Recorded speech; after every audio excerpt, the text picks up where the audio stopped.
I remember the first time I ever saw Grandpa's hand. I was a little kid at the time, and I didn't know the story behind it. And nobody did, as I found out. It was just a skeleton hand he'd picked up somewhere. When I first saw it, of course, I was frightened. I'd never seen a skeleton before, at least not in person. And this was a human hand, just sitting in a box among all the other old stuff. When I'd asked my mom about it, she'd told me that it was Grandpa's. I, of course, being a little kid, was horrified, assuming she meant it had actually been a part of Grandpa's body. Why would we keep a part of Grandpa? Grandpa Brown. He was on my mom's side of the family. He died long before I was even born. I'd been told this before, so it was easy for me to think it was actually his bony old hand sitting in that box. No, honey, my mom exclaimed, as I panicked like any ordinary child would. It's not actually his hand. He just found it someplace and brought it home with him. And naturally, I was confused. Why would anybody just pick up an old hand and take it home? I asked this and my mom shrugged. He just thought it was cool, she replied casually. I wrinkled up my little nose, put off by the thought of somebody thinking it would be cool to keep someone else's bones around their house. As I grew, I stopped worrying about the hand so much. It became a distant thought in the back of my head, and as the days and months and years went by, I actually started to think it was kind of cool. Just something that comes with age, I guess. After a while, we started showing it off. We kept it in a safe place, of course. It was old and only held together by wires, and it was already missing a thumb bone. I always wondered why that one bone was missing, but nobody else seemed to know either. My parents always told me it was just missing when my grandpa had found it. I would think sometimes about what would cause somebody to lose just one little bone from their hand, and I eventually stopped worrying about it. It probably just got separated from the rest of the bones in the hand at some point, washed away by water or blown off in the distance by wind. Probably. Or maybe it was still buried, deep in the ground around where Grandpa had originally found the hand. In any case, it wasn't here. It was part of what made the hand cool, though. It gave it character. It made it different and interesting. As I began to find it cool, I started getting the same weird kick out of telling people who asked about if it was my grandpa's hand. I finally understood, as a teenager, why my parents and sister always said it that way when company would see it and ask about it. It was silly, but it was fun. A harmless way to mess with people the first time they'd come over, and see the hand hanging up on the wall or sitting on the shelf. Where'd you get that hand from? They'd ask. And one of us would always grin and say, "Oh, that's our grandpa's hand." Of course, that's when we would get weird looks and startled, "Are you serious?" responses. And then the family would share in a laugh, and one of us would explain that it was just one he discovered one day and decided to keep. Everybody else started thinking it was cool too. There was this one thing though. I always got a weird feeling around the hand. It was kind of creepy having a human hand around, and I'd think back to when I was a kid and I first saw it. I didn't like that it was always out in the open, which was why I was secretly glad when my older sister decided to make a shadow box for us to keep it in. It was a nice box too. Black, velveteen fabric lining the back. Clear, sturdy glass. Nice and dark stained wood. And even a little golden latch to keep it closed so the hand wouldn't get dusty. I especially liked the fact that it had a latch. Something about being able to make sure the box stayed closed made me feel more comfortable. My only regret, especially after what would happen down the road, is that it never had a lock on it. You see, I started noticing things a few months back. Things that probably should have raised more questions than they did at the time. I began noticing odd noises first off. Subtle things really. Light scratchings and taps that most people would write off as normal background house sounds. Things shifting and settling. It helped that we had dogs too. Of course, someone with dogs in their home would think of random taps and scratching sounds as simply being their dog's nails as they walked around the house. I usually did too, but sometimes late at night, when I knew all of our dogs were asleep, curled up next to my dad in bed. I'd hear the noises, and they'd seem much too close to me. I'd look around, and of course I'd see nothing. As time passed though, the noises started changing. I'd hear a sort of grating sound, like someone pushing on something that wasn't willing to move. Sometimes I'd hear something like wood splintering, but there was never any sign of anything being broken. No little shards of busted wood around any of the furniture or doors. I figured it was just my imagination. I had a habit of playing horror games or listening to readings of scary stories late at night, even though I should have known better. But what fun are those kinds of things if you don't get them in the right atmosphere?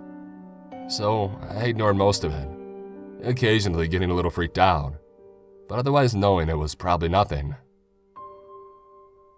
Every once in a while, I'd be helping with cleaning and feel compelled to clean the shadow box. I'd wipe the glass off with a paper towel soaked in some window cleaner, rub down the wooden outsides with furniture polish and all that good stuff. And sometimes, after I was done, I'd look at the hand inside the box. I'd appreciate the structure of it, the cool, clean white bones held together by sturdy metal wires. It still kind of creeped me out, knowing it was just some poor person's disembodied hand hanging on her wall. But I knew it was just a hand. I started working nights, which meant I had to stay up on my nights off, so I wouldn't mess up my sleeping schedule. This usually meant sitting up in a comfy chair, messing around online until the break of dawn, then going downstairs to the basement, where I slept during that time so that the light and noise of the daytime wouldn't disturb my rest. That is when things started getting really weird. Everybody knows basements are almost inherently creepy. The darkness, the cool, insulated air, the dull gray walls, and the unnatural feeling of being underground in a silent room. I got used to it for the most part, but it sure made the odd noises stand out more. Sometimes I'd get so creeped out by them that I'd be unable to sleep anymore and I'd just move upstairs, even at the risk of not sleeping as well, as though I'd get any decent sleep feeling creeped out anyways. Sometimes when I was laying in my bed down there, just thinking as I tried to fall asleep, or go back to sleep after getting some water or going to the bathroom, I'd hear the tapping again. It sounded louder down in that eerily quiet basement room. Of course, with my habit of doing late-night creepypasta binges or playing survival horror games for hours before bed, I would get the absolute worst pictures in my mind when hearing the soft scratching sounds around me. But it always turned out to be innocent noises. At least, at first it did. Then came the times when I'd feel something pulling at my blankets. Of course, I'd tug on them lightly, and then they'd come unstuck from the bed frame easily. But sometimes I would swear they would stick for a moment, hanging down below the frame and going tight as I jerked at them, like someone was holding on the other end. It's just my imagination, I'd tell myself, finally pulling the covers free and adjusting them over myself as I lay back down. I've been listening to too many scary stories. I need to calm down. But every so often after I'd free my covers, things would be different. Instead of simply curling up, giggling at my own silly imaginations, I'd start to drift off. And suddenly, I would feel something. It felt vaguely like something was touching me, usually on my arm and sometimes on one of my feet. It was never a grabbing sensation, just an odd, light touch, like something just barely making contact, lightly and on my body. After I would notice it and shifted the offended body part a bit, the feeling would usually subside. This went on for months, and I never minded it that much, aside from the chills now and then. But then, it would start coming back every so often. I'd feel that light touch, shift my arm, and then feel fine. But then, just as sleep started to claim me again, the feeling would return. Sometimes I'd even glance at the part of myself that felt the touch, but for the most part, there was never anything there. I did catch, once in a great while, a small streak of white as I glanced away though. But then again, my blankets had white on them. There was one that was even fluffy, so it had a textured look to it even in the dark of the basement, so I wasn't too concerned. Not until the noises and the touching feelings started happening together anyways. I'd lie in my bed, cozy and secure, when suddenly, I'd hear the noise. and then a cold, light pressure on my arm or leg. I'd look and I'd see nothing. There it would go again. The sound of something small dragging across the carpet. I'd glance hesitantly to the floor near my bed. Still no sign of anything unusual. And so it would go until I got too anxious and I moved upstairs. That sound. This would happen so rarely that I never thought much of it until the next time it happened. I'd catch those little moving glimpses of whiteness in the corner of my eyes each time, but there never seemed to be anything there. It happened while I was up late too on my nights off. Sitting in my chair, I'd hear the noises, but strangely, the feeling of being touched never showed up when I was sitting up alert in my chair. But still, that ever-present tapping, that eerie scooting, that dragging sound. These things persisted, stopping any time I would pause to look around. But I couldn't see anything. Every time, a quiet, innocent house around me, and nothing more. Until one night, I got up to go get something to snack on a night off. I'd been on another horror game binge and thus was feeling pretty tense. I got my snack and I hurried back to my chair. As I sat down, I caught a small glint in the other room. Looking over, I saw what looked like the door to the shadow box, hanging open, reflecting the light from the nearby computer screen. It cast an odd light as it hung there. I, of course, went over and I reflexively closed it. I turned back towards my seat, ready to resume gaming, and froze. Where was the hand? I looked back inside the box and for a moment, my blood ran cold. It wasn't there and it was nowhere to be seen.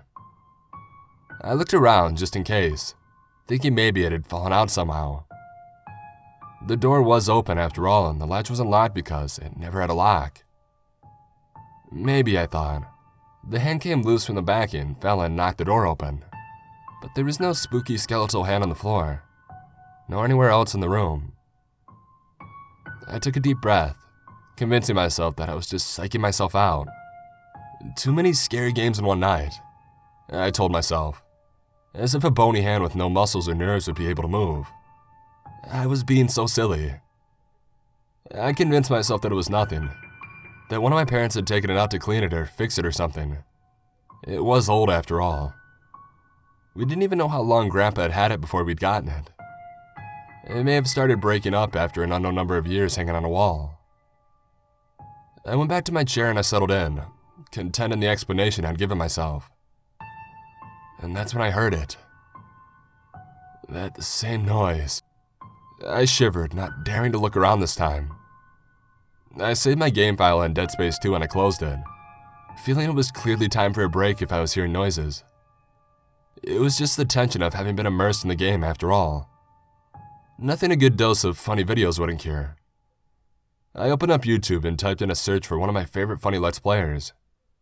I'd finally started relaxing when I felt that cold, light touch right on the edge of my right forearm.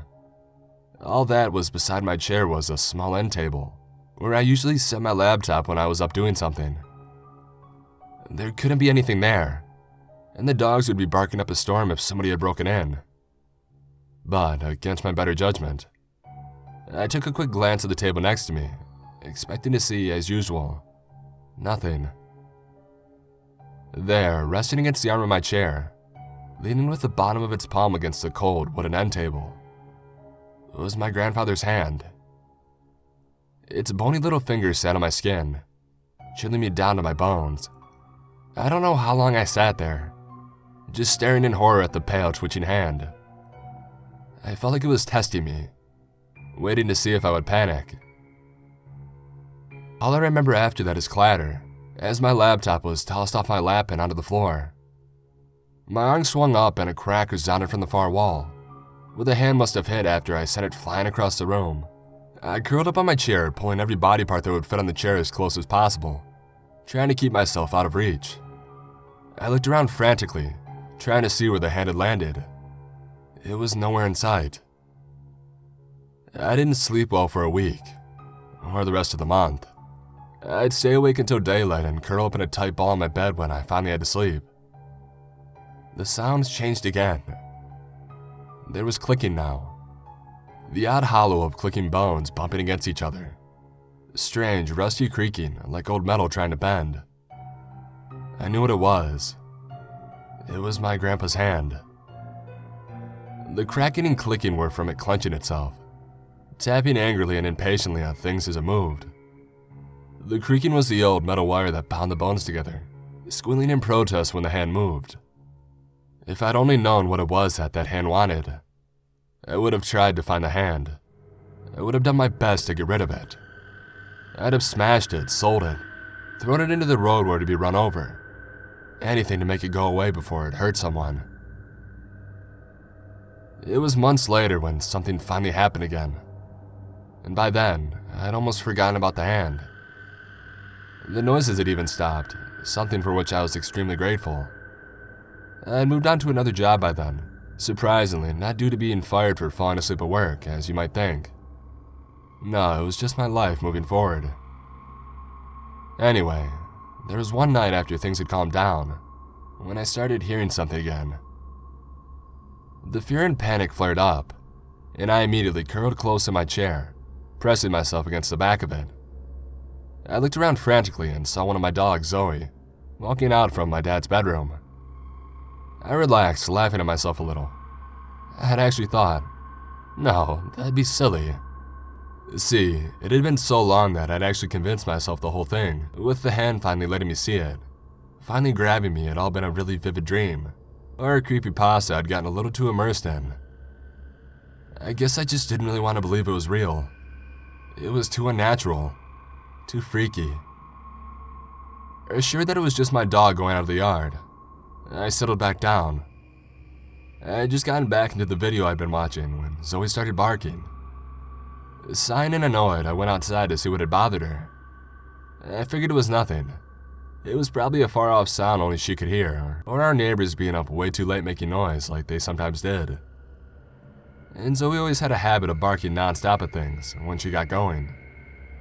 So I wasn't surprised that even as I called out to her to come inside, she didn't.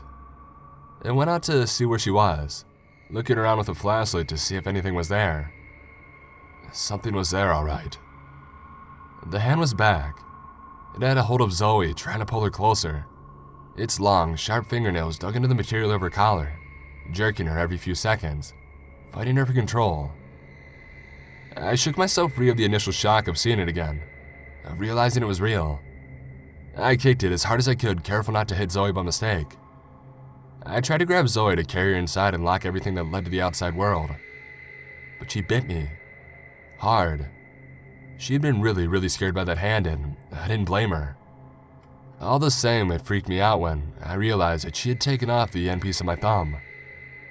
I tried to get it back, ignoring the pain and shock, ignoring the blood coming out in sharp little spurts from my now severed fingertip.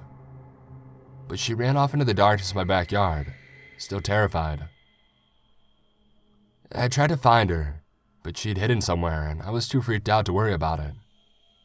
I ran inside, woke up my dad, told him Zoe had been scared by something. I wouldn't tell him what it was. I showed him my hand and we went immediately to the hospital to get it looked at and fixed up as much as possible. I ended up having to get used to being a little less handy. And please pardon the pun, because we never found the thumb. We did find Zoe though, in the yard the next morning. But she wasn't alive. It was horrible. I had always been closest to Zoe out of all the dogs we'd had, so of course the sight gave me a horrible reaction. I got sick and I cried hysterically. I even fell to my knees next to what was left of her. Her stomach had been clawed open. It looked like something had ripped her belly open in a frenzy, looking for something inside of her.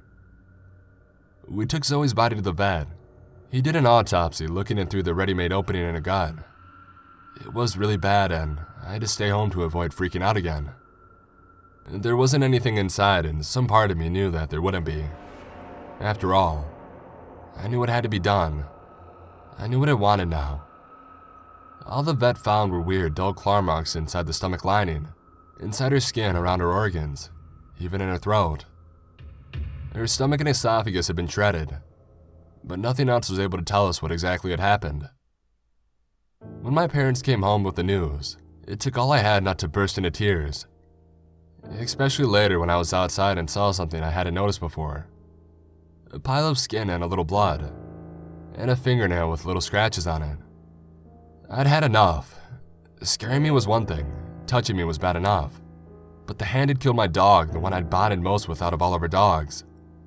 I hated that hand now, and I vowed that if I ever found it, I was going to crush it. I started keeping heavy objects under my bed, on my side table and on the end table near my bed. I was determined to smash the bones on that evil thing if it ever came near me again. I did see it again, after a long time. It was when I woke up one night feeling something near me. I opened my eyes slowly and I looked straight ahead. It was right there, on the table next to my bed, right next to my pillow, and it looked different now. It had a smooth, clear new thumb bone, where the missing one would have been. It wasn't entirely clean. There were traces of pink where the blood had dried on, and dirt from the hand moving around outside on the lawn. As soon as I saw it, I reached for the hammer I'd hidden under my pillow, moving slowly so I wouldn't alert the hand. Zoe would have vengeance tonight. I'd make sure of it. I remember thinking one other thing as I pulled out the hammer and I took aim. I remember wondering if maybe a replacement for its missing thumb wasn't all Grandpa's hand wanted after all.